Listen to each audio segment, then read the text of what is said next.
तो चलिए, आप सबको बहुत बहुत स्वागत है इस चातुर्मास के दूसरे दिन में भगवत गीता के सुबह का सत्र में। तो आज हम लोग देखेंगे भगवान हमें क्या उपदेश बता रहे हैं। तो सबसे पहले जगन्नाथ जी के चरणों में प्रार्थना करेंगे। नीलाचाल निवासाय नित्याय परमात्मने बलभद्र सुभद्राभ्याम जगन्नाथाय नमो नमः। बोलिए जगन्नाथ बलभद्र सुभद्रा माई की जय, सुदर्शन चक्र राज की जय। तो चलिए प्रार्थना करते हैं। ओम अज्ञानतिमिरान्धस्य ज्ञानाञ्जनशलाकया चक्षुरुन्मीलितं येन तस्मै श्रीगुरुवे नमः। नमो ओम विष्णुपादाय कृष्णपृष्ठाय भूतले श्रीमते भक्तिवेदांत स्वामिनेति नामिने। नमस्ते सारस्वती देवे गौरवाणी प्रचारिणे निर्विशेष शून्यवादी पाश्चात्य देशे तारिणे। जय श्री कृष्ण चैतन्य प्रभु नित्यानंद श्री अद्वैत गदाधर श्रीवासादि गौर भक्त वृंद। हरे कृष्णा कृष्ण कृष्ण हरे हरे, हरे राम राम राम हरे हरे। कृष्ण कृपा मूर्ति ऐसी भक्ति वेदांत स्वामी श्रील प्रभुपाद की जय। तो ये रहा आज का श्लोक, 18वें अध्याय का 17वां नंबर श्लोक। तो इसमें भगवान बहुत महत्वपूर्ण बात हमें बता रहे हैं, और जो कि एक तरह से यदि हम इस फॉर्मूला को, इस सूत्र को यदि हम अपने जीवन में अमल कर लें, जैसे कि बताया गया है कि भगवत गीता हो या भागवतम हो या चैतन्य चरितामृत की कोई भी भगवान की कथा क्यों ना हो, ये सिर्फ सुनने के लिए नहीं है कि एक कान से हम सुनाए और दूसरे कान से हम लोग निकाल दिए।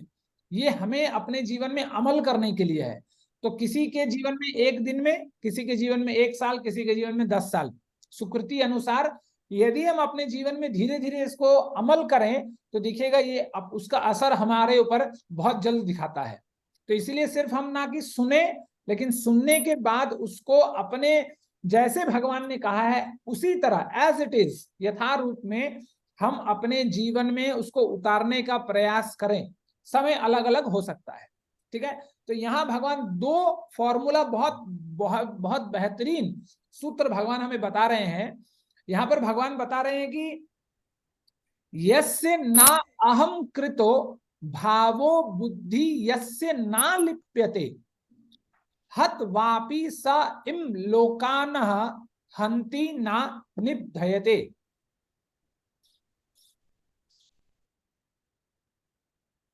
ठीक है। यदि शब्दों का अर्थ देखें, यस्य जिसके, न नहीं, अहम कृत मिथ्या अहंकार का, भाव स्वभाव, बुद्धि बुद्धि, यस्य जिसकी, न कभी नहीं, लिप्यते आसक्त होता है, हत्वा मारकर, अपि भी, स वह, ईमान इस लोकान संसार को, न कभी नहीं, हंति मारता है, ना कभी नहीं, निबध्यते बद होता है।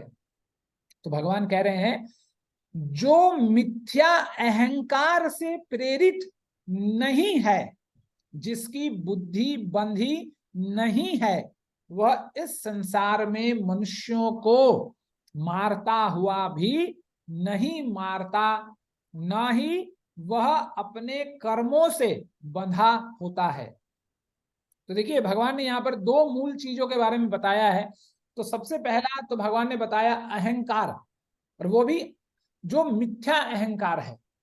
तो सबसे पहले अहंकार दो प्रकार का होता है, एक है अहम स्फुरित और है दूसरा है अहम कृत।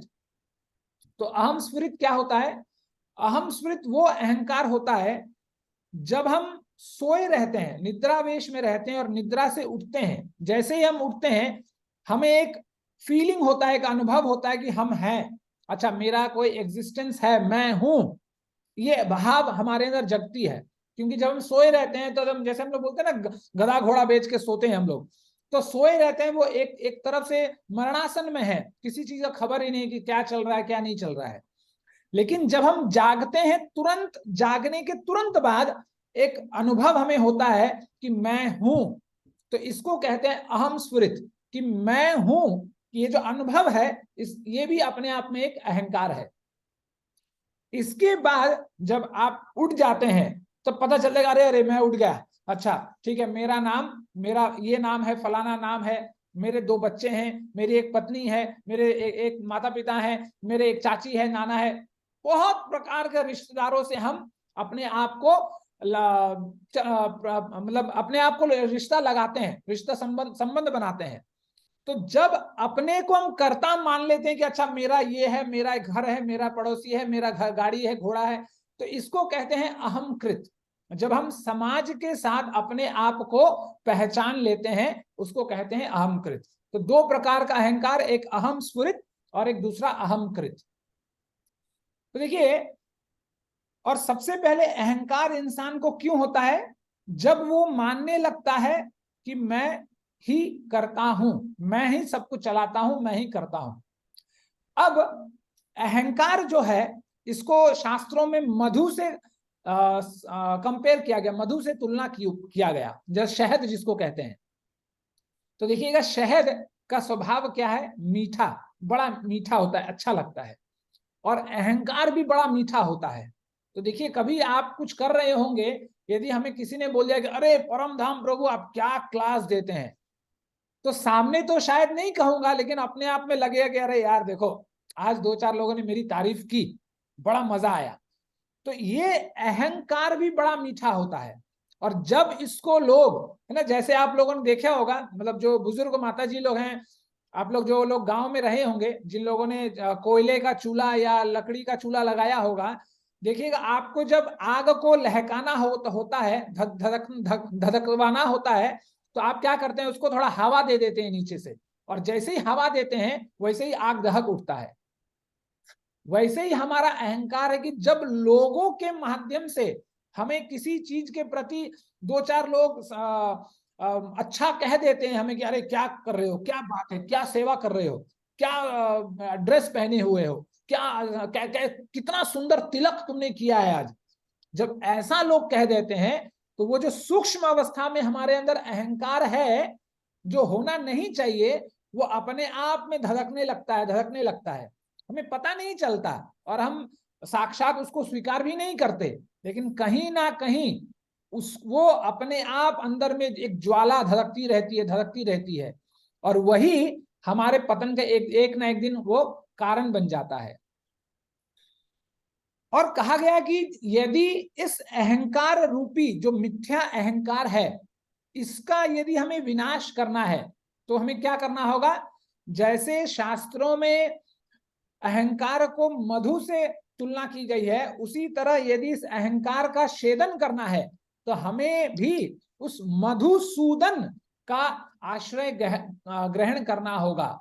क्योंकि भगवान, इसीलिए भगवान का नाम है मधुसूदन, क्योंकि भगवान मधु नामक असुर का वध कर देते हैं। और मधु और कोई नहीं, हमारे अंदर में, हमारे मन के अंदर में जो बैठा हुआ मिथ्या अहंकार है, वही सबसे बड़ा शत्रु है। और जब हम एक बार भगवान का आश्रय ग्रहण कर लेते हैं तो वो धीरे धीरे वो कितना, जैसे भगवान कहते हैं कि जो जैसी मेरी शरण लेता है उसके पास मैं वैसे ही आता हूं। तो जैसा हमारा समर्पण होगा उसी तेजी से हमारा अहंकार भी कटेगा। तो ये पहली बात है अहंकार। दूसरा है बुद्धि। भगवान क्या बोलते हैं? जिसकी बुद्धि बंधी नहीं है। तो हमारी बुद्धि किससे बनती है? मान, अपमान, राग, द्वेष, सुख, दुख, अपना, पराया। आप देखेंगे इन्हीं 2, 4, 6, 8, 10 शब्दों में हमारी बुद्धि जो है बंध जाती है।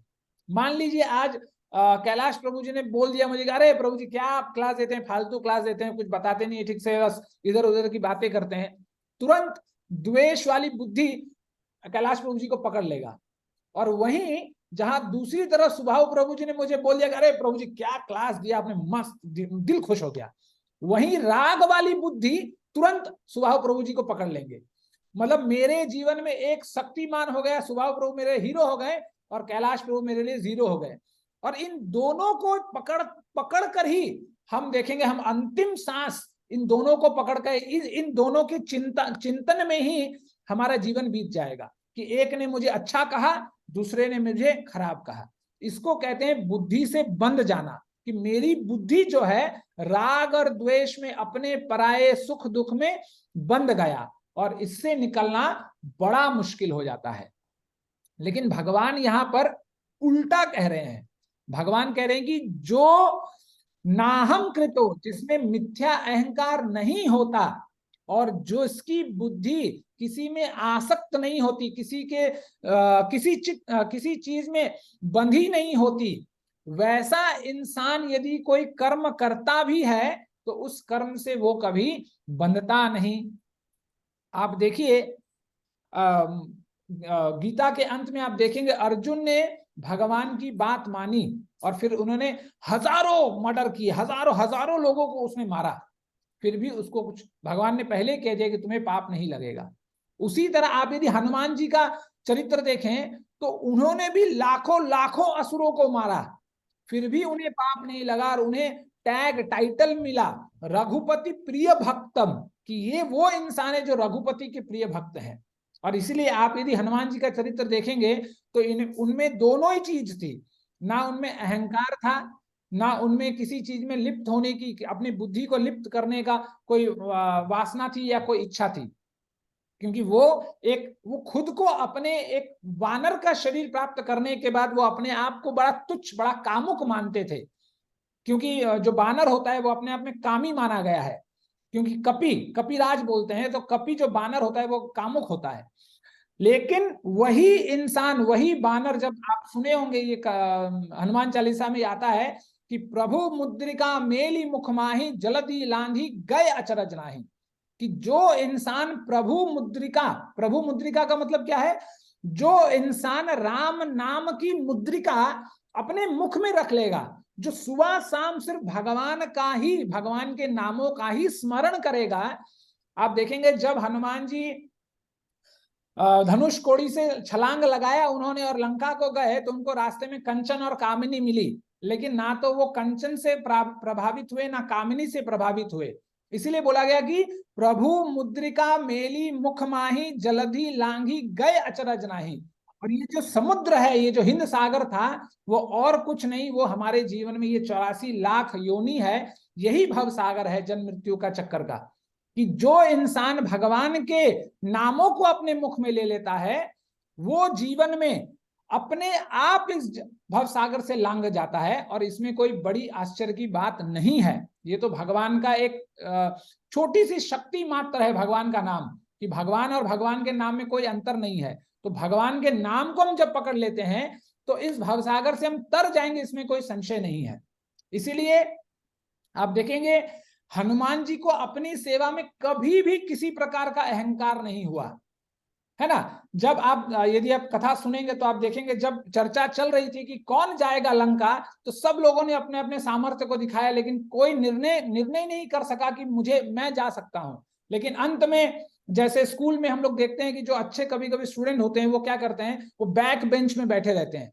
उसी तरह हनुमान जी भी बैक बेंच में बैठे हुए हैं कि उन्हें कोई मतलब नहीं है। लेकिन जामवंत जी जब उन्हें अतुलित बल धामम हेम शैलाभ देहम करके पुकारते हैं तो वो गर्जना करते हुए जय श्री राम कहते हुए उठते हैं और एक छलांग में भवसागर को तार कर जाते हैं।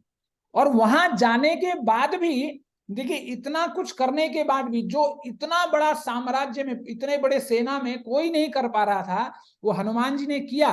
लेकिन उसके बाद भी उनके अंदर अहंकार नहीं हुआ।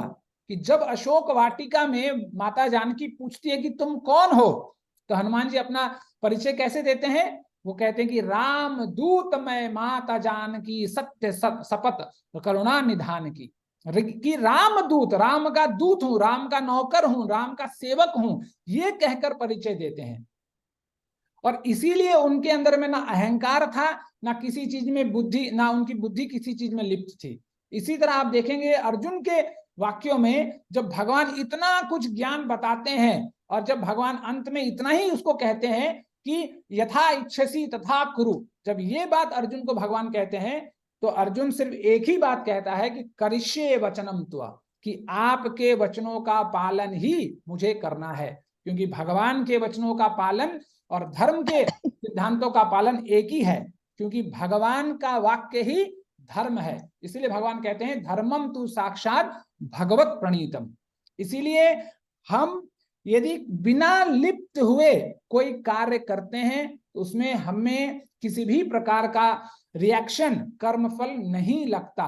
इसीलिए आप उदाहरण, बार बार ये उदाहरण लिया जाता है कि जब अर्जुन ने हजारों लाखों लोगों को मारा, ना तो उसको पाप लगा, ना हनुमान जी ने पूरा शहर जला डाला, खाक कर डाला, ना इनको कोई पाप लगा। इसलिए प्रभुपाद बहुत सुंदर उदाहरण देते हैं कि बॉर्डर में जब मिलिट्री आदमी सामने वाले दुश्मन को ढेर कर देता है, हजार हजार लाखों आदमी को मारता है, उसे अवार्ड, गोल्ड अवार्ड मिलता है, पद्म पुरस्कार और पद्म विभूषण, क्या क्या क्या क्या अवार्ड मिलता है। लेकिन वही इंसान यदि घर पे रहते हुए किसी को गोली मार दे, किसी को एक लाठी मार कर उसका माथा फोड़ दे, तो अभी उसको पुलिस ले जाएगा। क्यों? क्योंकि वहां पर वो आदेश का पालन कर रहा है। जैसे आप देखेंगे जब सेंट्रल जेल में जब जेल होता है, जो आदमखोर होता है, आदम इंसान जो होता है, वो सबके सामने में मजिस्ट्रेट रहता है, पुलिस रहता है, डॉक्टर रहते हैं, सबके सामने में इंसान को फांसी पे चढ़ा देता है, लेकिन उस पर कोई असर, कोई कार्रवाई नहीं होती। क्यों? क्योंकि वो आदेश पालन कर रहा है। तो इसीलिए यदि हम सिर्फ भगवान के आदेशों का पालन करेंगे, तो जैसे यहां भगवान ने बताया कि हजारों मनुष्यों को मारता हुआ भी वो किसी को नहीं मारता। यदि चाहे जाने अनजाने में यदि हमसे कोई गलती भी हो जाए तो उसका पाप, उसका कर्मफल हमें नहीं लगेगा। यही भगवान यहां से बताना चाहते हैं। लेकिन कंडीशन दो है। सबसे पहला तो हमारे चित्त में किसी भी प्रकार का अहंकार नहीं होना चाहिए, क्योंकि अहंकार कभी भी नौकर को नहीं होता, क्योंकि नौकर हमेशा मालिक के अंडर में रहता है। और जब तक हम अपने आप को मालिक का स्वरूप देकर अपना पहचान बनाना चाहेंगे, तब तक हम कितना भी प्रयास कर लें, हम अपना जो अहंकार है, अहंकार तत्व जो है, उसका निवारण नहीं कर सकते। इसीलिए जैसे चैतन्य महाप्रभु ने कहा है कि हमारा स्वरूप ही है भगवान का सेवा करना, हम भगवान की सेवा करने के लिए ही बने हैं। जब हम ये जान जाएंगे तो वो अहंकार अपने आप मिट जाएगा। और दूसरी बात, बुद्धि, तो हमें किसी चीज में भी, ना तो अच्छा ना तो बुरा, किसी चीज में भी हमें अपनी बुद्धि नहीं बंधवानी है, नहीं लगानी है। बस अपना कर्तव्य परायण होकर अपना कर्तव्य कीजिए और जय श्री राम बोलकर आगे निकलते बनिए। तो क्योंकि हमारा जो अंतिम लक्ष्य है वो है भगवत प्राप्ति, ना कि आप वृंदावन चले जाएं। सब लोग कहते हैं कि वृंदावन चलो, वृंदावन चलो, और वृंदावन जाने के बाद वहां क्या कर रहे हैं? किसी को अपना बेटी बना रहे हैं, किसी को अपना माँ बना रहे हैं, किसी को सखा बना रहे हैं इसी चीज में। और ये मैं आपको बना बनाया कहानी नहीं सुना रहा हूं, ये तथाकथित मेरे आंखों से सुना हुआ कहानी, कथा है, जो सत्य है वो मैं सुना रहा हूं आपको। कि लोग वहां जाकर किसी को बेटी बना रहे हैं, बेटा बना रहे हैं, ये बना रहे हैं, वो बना रहे हैं। वहां जाकर भी हम ये भूल जाते हैं कि हमारा अंतिम लक्ष्य क्या है।